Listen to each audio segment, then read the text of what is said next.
Hello friends, welcome back to my channel Love to Nursing. Today we learn about abruptio placenta. It is important for BSc nursing and GNM nursing also for final year in obstetric and gynecology. Then let's see abruptio placenta. तर आपण first बघणार आहे definition. It is a one of the form of APH. हा एक form आहे. कोणाचा type आहे? Antepartum hemorrhage. त्याचा एक फॉर्म आहे where the bleeding occurs due to premature separation of normally situated placenta before the birth of the baby. Abruptio placenta म्हणजे काय की हे एक प्रीमॅच्युअर कंडिशन आहे ज्याच्यामध्ये सेपरेशन होत आहे नॉर्मली प्लॅसेंटाचं. ओके, त्यामुळे काय होतं, ब्लिडिंग होतं. आणि सेपरेशन कधी होतं? बेबीच्या बर्थच्या अगोदरच सेपरेशन होतं. ओके, त्यामुळं काय होतं, ब्लिडिंग होतं आणि त्याच कंडिशनला आपण म्हणतो अब्रप्शिओ placenta. It is a one form of APH where the bleeding occurs due to premature separation of normally situated placenta. Clear? आता आपण बघणार आहे त्याचे टाइप्स. टाइप्स मध्ये येतं first revealed, concealed and mixed असे 3 टाइप्स पडतात. तर रिव्हील्ड मध्ये काय येतं, the bleeding is taken place in between the placental membrane and decidua. The blood comes out from of the cervical canal and visible externally. Revealed म्हणजे काय की जे काही ब्लीडिंग आहे ते कुणाच्या बिटवीनचं असतं की placental membrane and decidua. Decidua is nothing but a pregnant uterus.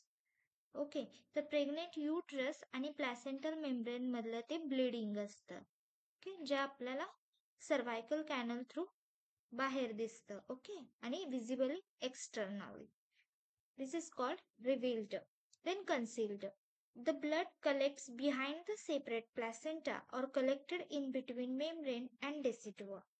The collected blood will not comes out of the vagina. Concealed म्हणजे काय, ब्लड कुठं कलेक्ट होत आहे, जो काय प्लॅसेंटा सेपरेट झालेला आहे त्याच्या मागच्या साईडला ते कलेक्ट होत आहे. म्हणजेच कुठं, प्लॅसेंटल मेम्ब्रेन आणि डेसिडुआच्या बरोबर मध्ये. हे जे ब्लड आहे ते एक्सटर्नली व्हिजिबल होत नाही आपल्या नेकेड आईजना, तर त्याला बोलायचं concealed. Then next is a mixed. In this type, some part of the blood collect inside concealed and some part is expel out the, that is revealed. Mixed म्हणजे काय, थोडंसं bleeding दिसतं बाकीचं दिसत नाही, म्हणजे मिक्स्ड आहे. थोडं दिसतं थोडं दिसत नाही. म्हणजेच काय की थोडं बिहाइंड द प्लॅसेंटा आणि थोडं एक्सपेल आउट झालेलं आहे. मग ह्याला आपण नाव काय द्यायचं, मिक्स्ड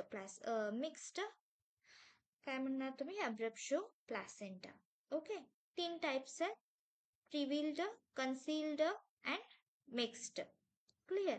आता इटिओलॉजी म्हणजे कॉजेस काय आहेत, कारण काय आहेत अब्रप्शिओ प्लॅसेंटाचे. तर ग्रँड पॅरिटी. ग्रँड पॅरिटी म्हणजे काय, विथ ग्रॅव्हिडा 5 और मोर.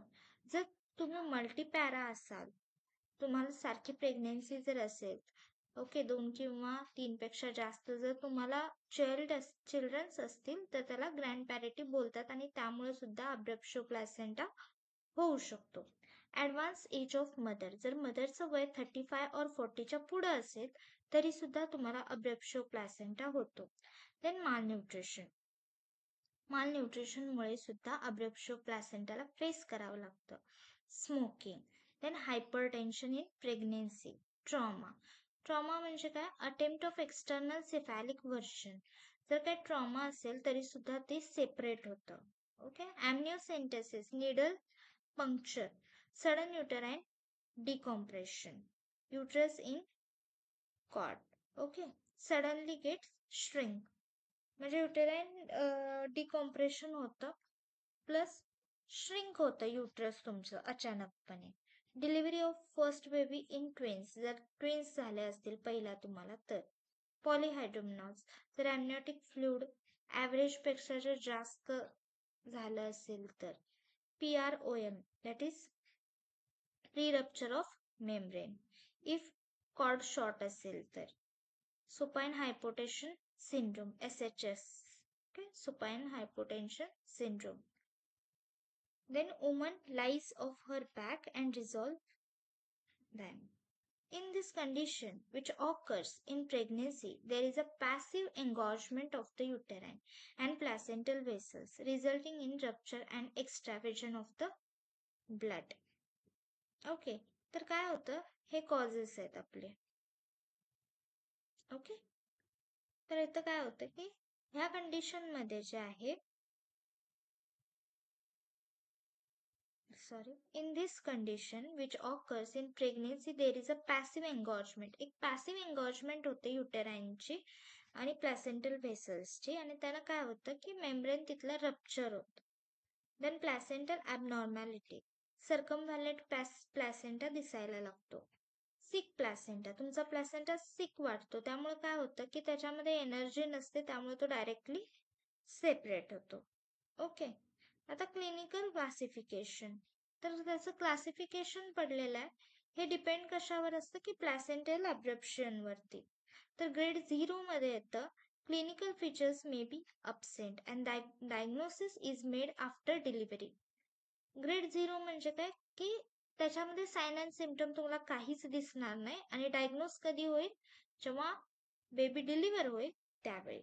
ग्रेड फर्स्ट मध्ये काय की स्लाइटली व्हजायनल ब्लिडिंग दिसतं, टेंडरनेस ऑफ युट्रस असतो, ते पण थोड्या प्रमाणामध्ये, फिटल हार्ट रेट गुड असतो. हे झालं तुमचं ग्रेड फर्स्ट. ग्रेड सेकंड मध्ये काय होतं की ब्लिडिंग जे आहे ते माइल्ड टू मॉडरेट असतं. ओके, आणि युटेराइन टेंडरनेस कसा असतो, इन्क्रीज होत असतो. ओके, प्रिझर्व्ड असतो तो.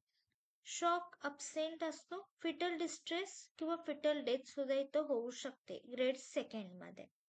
ग्रेड थर्ड मध्ये काय होतं, ब्लिडिंग जे असतं ते मॉडरेट टू सिव्हिअर होतं, युटेराइन टेंडरनेस जो असतो तो आपण मार्क केलेला असतो, शॉक प्रोनाउन्स्ड असतो, ॲन्युरिया होतं, फिटल डेथ सुद्धा होऊ शकतं. Anuria is nothing but serotonin liberated from the damaged uterine muscles and producing renal ischemia leads to anuria. Serotonin liberated होतं कशापासून, जे काही डॅमेज युटेराइन मसल्स आहेत त्याच्यापासून, त्यामुळे काय होतं की रिनल इश्चेमिया होतो. ओके, बघा हे डिफरन्स आहे क्लिनिकल फीचर्सचा. बघा, कॅरेक्टरिस्टिक्स ऑफ ब्लिडिंग, रिव्हिल्ड मध्ये काय होतं, स्लाइट टू मॉडरेट, इकडं काय होतं कन्सिल मध्ये किंवा मिक्स्ड मध्ये continuous dark colour, usually slight.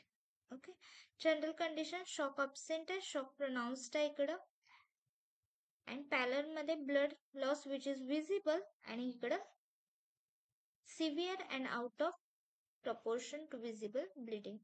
Feature of preeclampsia मध्ये may be absent, frequently association. Uterine hypertension मध्ये फर्स्ट मध्ये येतं proportion to the period of gestation and disproportionately enlarged आणि ग्लोब्युलर होतं. फिटल पार्ट्स तुमचे इथं इझिली आयडेंटिफाय होतात, इकडे डिफिकल्ट टू आयडेंटिफाय होतं, म्हणजे ओळखता येत नाही.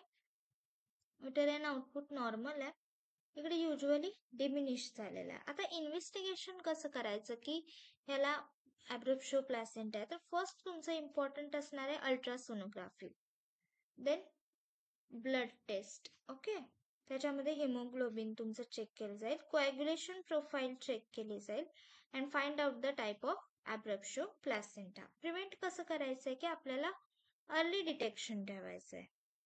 Okay, early detection and effective therapy and avoid needle puncture. आपल्याला निडल पंक्चर अवॉइड करायचं आहे. सडनली डिकॉम्प्रेशन होतं युट्रस, त्यामुळे avoid supine hypotension position. Folic acid आपल्याला ऍडमिनिस्टर करायचं आहे. क्लिअर. आता आपल्याला पाहायचंय की मॅनेजमेंट काय. General and abdominal examination, foetal status बघायचं आहे, grade of abruption, haemoglobin and coagulation profile पाहायचे आपल्याला, एबीओ अँड आरएच ग्रुपिंग पाहायचंय. ओके, तर revealed and concealed, patient in labour plus ARM plus oxytocin द्यायचं आपल्याला, त्यामुळे काय होतं की वजायनल डिलिव्हरी होती with the help of oxytocin. If not in labour, okay, जर रिव्हिल्ड लेबरमध्ये नसेल तर डिलिव्हरी होते, ARM विथ ऑक्सिटोसिन द्यायचं आपल्याला, त्यामुळे वजायनल डिलिव्हरी होते.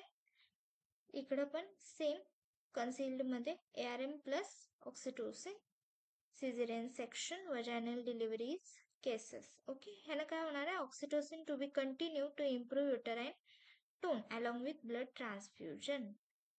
हे एक्सपेक्टेड मॅनेजमेंट आहे ज्याच्यामध्ये bleeding is slightly and has stopped grade 1st abruption, fetus reaches. Continuous cardiac monitor of fetus.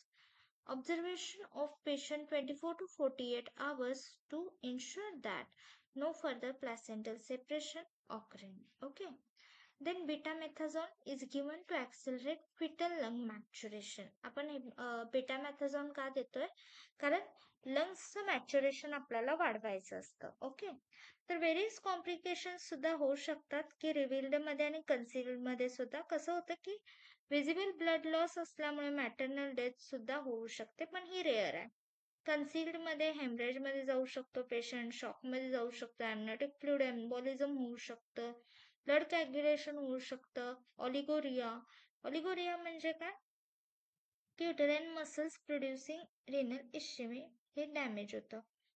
Okay, जे काय युटेराईन मसल्स असतात जे काय करतात रिनल इश्यमिया प्रोड्यूस करतात ते डॅमेज होतात. Then tubular necrosis. Necrosis is nothing but a bleach discolouration of skin, PPH postpartum haemorrhage, puerperal sepsis. Foetal मध्ये काय होतं की डेथ ऑफ फिटस सुद्धा होऊ शकते 25 ते 30%, ते पण कुठं रिव्हील मध्ये. कन्सिल मध्ये हाय रेट असतो and risk of recurrent in subsequent pregnancy. Clear. तर आज आपण पाहिलं की अब्रप्शिओ प्लासेंटा म्हणजे काय. ओके, त्याचे कॉजेस, त्याचे types, clinical manifestation plus stages आणि त्याचं मॅनेजमेंट. ओके,